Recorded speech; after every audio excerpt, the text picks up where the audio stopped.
Hello बच्चों, आ गए हैं एक और नए सेशन पे। सॉल्यूशंस 08 पे अपन पहुंच चुके हैं। कॉलिगेटिव प्रॉपर्टी पिछले वीडियो में अपन ने डिस्कस की थी। Relative lowering in vapour pressure. आज सेकंड कॉलिगेटिव प्रॉपर्टी डिस्कस करने वाले हैं अपन। उस प्रॉपर्टी का नाम क्या है बच्चा? Elevation. Elevation in boiling point. Elevation in boiling point. ये भी बच्चों एक कॉलिगेटिव प्रॉपर्टी है। Colligative property. बेटा कॉलिगेटिव प्रॉपर्टीज क्या होते हैं सर? पिछली वीडियो अगर तुमने नहीं देखा, पहली कॉलिगेटिव प्रॉपर्टी देख के तुम सेकंड इस वीडियो पे आ सकते हो। उसका लिंक मैं डिस्क्रिप्शन में जरूर दूंगा, वो देख के सेकंड वाले प्रॉपर्टी पे आ जाना। बेटा कॉलिगेटिव प्रॉपर्टी कैस ऐसे प्रॉपर्टीज है विच depend on number of solute particles. ऐसे प्रॉपर्टीज जो सल्यूट पार्टिकल्स पे डिपेंड करते हैं and do not depend on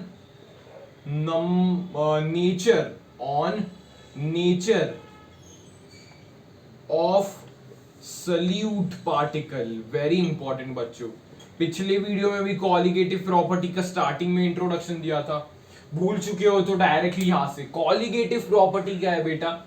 which depend on number of solute particles and do not depend on number of salute nature of solute particles पे वो depend नहीं करने वाले। मतलब मैंने अगर यूरिया 1 मोल लिया है और 1 मोल ग्लूकोज लिया है तो उसकी कॉलिगेटिव प्रॉपर्टी सेम आएगी। मतलब it is not differentiating between two solutes, that is glucose और यूरिया को सेम मान रहा है and it is only depending on number of solute particles, very important, and not depending on nature of solute particles. So बेटा ये है major colligative property का meaning. ये कॉलिगेटिव प्रॉपर्टी आज अपन डिस्कस क्या करने वाले हैं बच्चों? Elevation in boiling point as a colligative property, वो अपन डिस्कस करने वाले हैं। बेटा पिछले वीडियो में मैंने क्या डिस्कस किया था? Relative lowering in vapour pressure. उसका फॉर्मूला क्या है? उसका फॉर्मूला क्या आ रहा था अपना? P naught A minus P A by P naught A is equals to mole fraction of solute. वो था अपना relative lowering in vapour pressure. Elevation in boiling point का क्या कॉन्सेप्ट है बेटा? अगर सपोज मैंने ये बेटा एक लिक्विड है, ये बेटा मैंने ए मान लिया है सल्यूट, ए सॉल्वेंट है, सॉरी ए अपन सॉल्वेंट से डिनोट करेंगे। ये बेटा प्योर लिक्विड ए है, यहाँ पे वेपर प्रेशर किसका बढ़ेगा? पी नॉट ए का। और मैंने यहाँ पे non volatile solute particle add कर दिया है। I just added a non volatile solute particle. ये बेटा नॉन वॉलेटाइल है। इससे क्या होगा सर? इससे मैंने बताया था लेक्चर नंबर 04 या फिर 05 में कि बेटा यहाँ पे relative lowering in vapour pressure का कॉन्सेप्ट आएगा। यहाँ पे क्या होगा बेटा? यहाँ पे देख ले तू, यहाँ पे बेटा ए के, यहाँ पे बी भी आ रहा है, यहाँ पे ए आ रहा है, यहाँ पे बी आ रहा है, यहाँ पे ए आ रहा है। मतलब यहाँ पे क्या हो रहा है सर? ए बी ए, मतलब बी का पार्टिकल वो भी सरफेस पे आ रहा है। दैट इज बी पार्टिकल वो नॉन वॉलेटाइल है, it will not have the tendency to evaporate. A particle बेटा इवेपोरेट करने वाला है because it is a solvent particle and that has the tendency to evaporate. यहाँ पे बी ने थोड़ी सरफेस एरिया ढाप ली, थोड़ी उसने स्पेस चुरा ली, तो बेटा वो ए के नीचे के मॉलिक्यूल्स को दबा के रखेंगे कि बेटा तू ऊपर मत आ, I will also not go up and you also stay down, वैसे वो कॉन्सेप्ट करेगा। तो यहाँ पे बेटा एक वेपर प्रेशर डेवलप होगा जो मैंने बोला था P A, because P B तो 0 है ना सर। तो मैंने तभी क्या बोला था? P naught A is greater than P A. तब देयर इज बेटा लोअरिंग वेपर प्रेशर, वो अपन ने पिछले वीडियो में देखा था। ये बेटा मैं क्यों बता रहा हूं स्टार्टिंग में मैं इसलिए बता रहा हूं कि अगर मैंने सपोज इस पे ये देखो P0A, अगर मैंने टेम्परेचर बढ़ाया, ध्यान से सुनना, अगर मैंने यहाँ पे टेम्परेचर बढ़ाया तो वेपर ज्यादा हो गए, टेम्परेचर बढ़ाया तो वेपर ज्यादा हो गए और वेपर प्रेशर भी ज्यादा होगा, टेंडेंसी ऑफ इवेपोरेशन ज्यादा होगी, इसलिए वेपर प्रेशर भी ज्यादा होगा इस केस में। लेकिन बच्चों अगर मैं आ गया यहाँ पे PA में, तो बेटा यहाँ पे सल्यूट मॉलिक्यूल्स भी पड़े हुए, तो बेटा मुझे ज्यादा मुझे बॉइलिंग करनी पड़ेगी। इस यहाँ पे सपोज अपन ने X टेम्परेचर तक बॉइल किया और यहाँ पे मुझे X प्लस सम टेम्परेचर तक बॉइलिंग करनी पड़ेगी, क्योंकि बेटा सल्यूट मॉलिक्यूल्स वो बेटा हिलने का नाम नहीं ले रहा है। That's why I have to increase the temperature so that boiling occurs. इसलिए अपन बोलते हैं कि बेटा इस केस में सॉल्यूशन में I required a more temperature, that is it is showing elevation in the boiling point। इसका boiling point suppose 100 था, यहाँ पे बेटा solution में अगर मैंने यूरिया ऐड किया as a solute तो उसका 105 हो सकता है, 105 उसका boiling point हो सकता है। तो ये है बेटा elevation in boiling point का छोटा मोटा कॉन्सेप्ट। इसमें अपन क्या करेंगे बेटा, ग्राफ स्टडी करेंगे। ये मैंने क्यों बताया था, फिर से रिवाइज कर लेते हैं। सपोज बेटा मैं P0A को बॉइल कर रहा हूं, बॉइल मैंने किया तो बेटा यहाँ पे इसका आ रहा है 100 डिग्री सेल्सियस पे ये बॉइल हो रहा है। वाटर ले लिया मैंने, वाटर में मैंने यूरिया ऐड किया, तो बेटा यूरिया यहाँ पे सरफेस पे आ गया। यूरिया बोलेगा मैं हिलने नहीं दूंगा वाटर के मॉलिक्यूल्स को, करके दिखाओ तुम इवेपोरेट इससे। तो बेटा बॉइलिंग पॉइंट इंक्रीज करना पड़ेगा अपने को। तो at a certain time boiling point अपन ने देखा कि 105 आया, तो बेटा अपन देख सकते कि यहाँ पे एलिवेशन इन बॉइलिंग पॉइंट हो रहा है सॉल्यूशन के केस में देन द प्योर सॉल्वेंट, इसलिए अपन इस प्रॉपर्टी को एलिवेशन इन बॉइलिंग पॉइंट पे कहते हैं। तो बेटा अगर बॉइलिंग पॉइंट की अभी मैं डिफिनेशन लिखवा दे रहा हूं, डेफिनेशन क्या है प्रॉपर बेटा, डेफिनेशन ये वेरी वेरी इंपॉर्टेंट है बॉइलिंग पॉइंट की। क्या है definition, the temperature at which the vapor pressure of solution becomes equal to atmospheric pressure,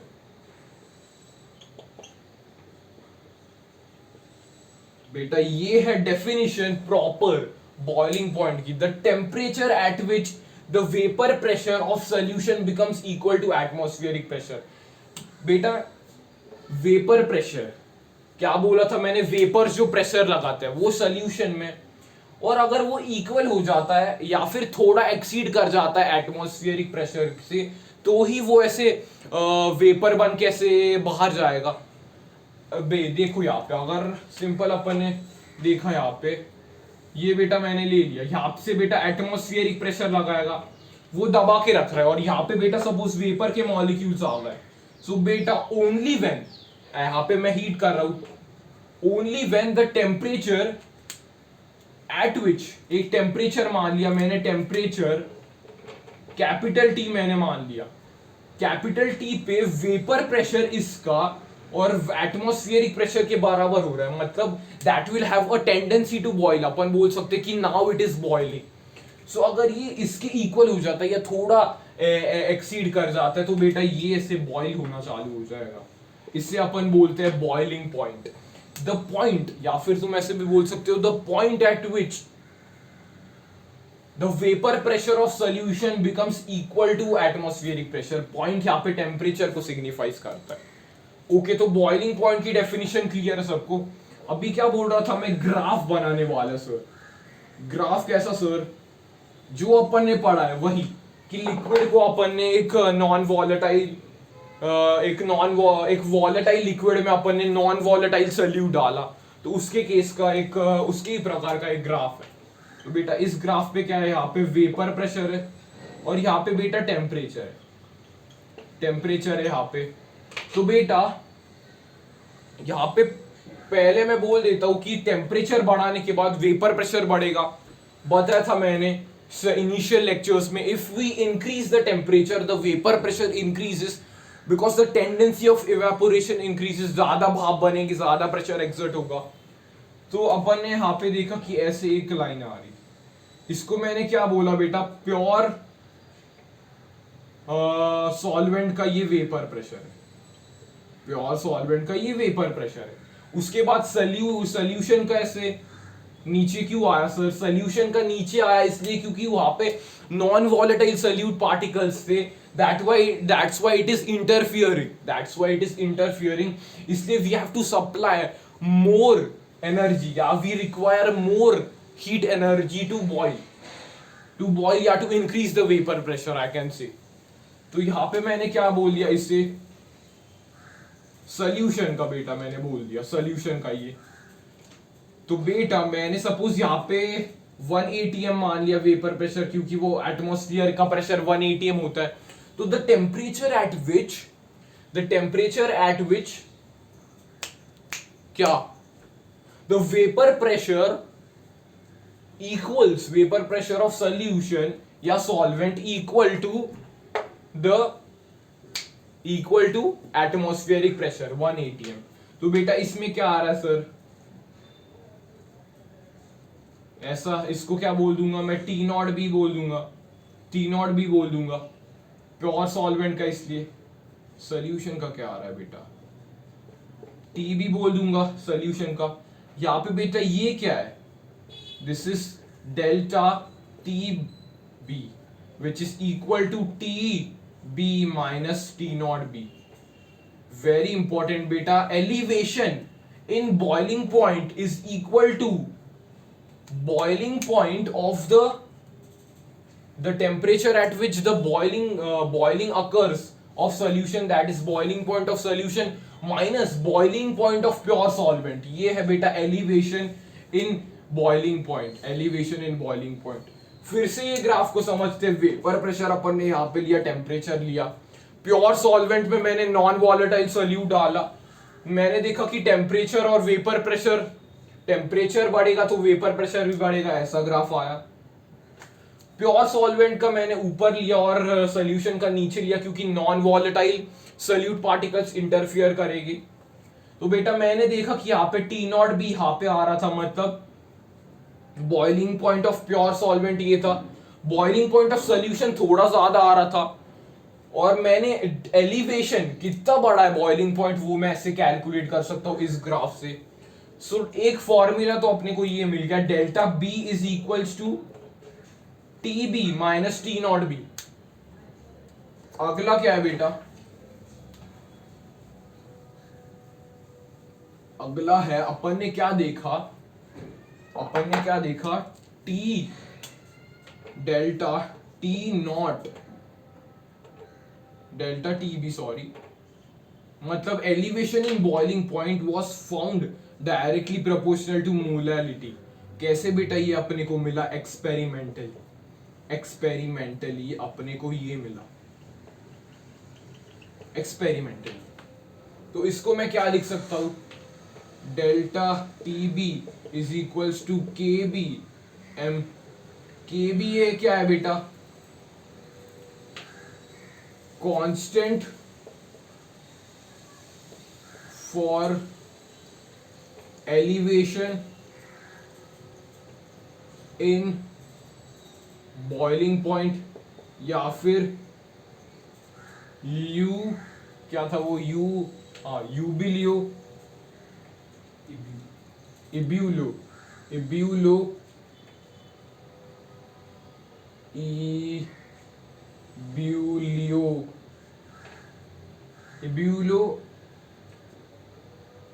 एब्यूलोस कुछ तो था ना, एब्यूलोस्कोपिक शायद से, हाँ एब्यूलोस्कोपिक कांस्टेंट। बेटा इसको अपन constant of elevation in boiling point बोलते हैं या फिर एब्यूलोस्कोपिक कांस्टेंट बोल देते हैं। ये बेटा किस पे डिपेंड करता है? It depends on nature of solvent. बेटा ये सॉल्वेंट पे डिपेंड करने वाला है। अगर मैंने वाटर का लिया तो उसका अलग आएगा, अगर मैंने बेंजीन का लिया तो उसका अलग आएगा। बेटा अपने को क्या मिला एक्सपेरिमेंटली कि बेटा delta T B was found proportional to molality. Molality का फॉर्मूला रिकॉल करो, कॉन्सेंट्रेशन टर्म्स तुम्हें मालूम है, number of moles of solute by mass of solvent in kgs. ये है बेटा मोलैलिटी। मैंने क्या बोला, इसको केबी से रिप्लेस किया। केबी क्या है? Constant for elevation in boiling point या फिर उसको एब्यूलोस्कोपिक कांस्टेंट बोलते हैं। केबी किस पे डिपेंड करता है? Nature of solvent. तो बेटा यहां से तुम देख सकते हो कि डेल्टा टीबी यानी कि elevation in boiling point is a colligative property because it depends on number of moles of salute. Number of moles of salute पे वो डिपेंड कर रहा है। ये फॉर्मूला तुम्हें क्लियर हो गया? ये रब कर देता हूं क्या क्या सिग्निफाइज है। बोर्ड में क्या पूछते हैं वो बेटा? बोर्ड्स में क्या पूछते हैं? डिफाइंड केबी। डिफाइंड केबी तो बेटा when molality is equals to 1, KB is equals to delta TB. ऐसे तुम लिख सकते हो। The constant of elevation, the elevation in boiling point constant is equal to the elevation in boiling point is equal to elevation in boiling point। ऐसे तुम लिख सकते हो। ओके अभी इसको सिंप्लीफाइड वे में कैसे लिखना है वो भी बता देता हूं। क्या वही सिंपल है, delta T B is equals to K B. Molality को कैसे लिखते हैं? Number of moles of non-volatile solute by mass of solvent in kgs।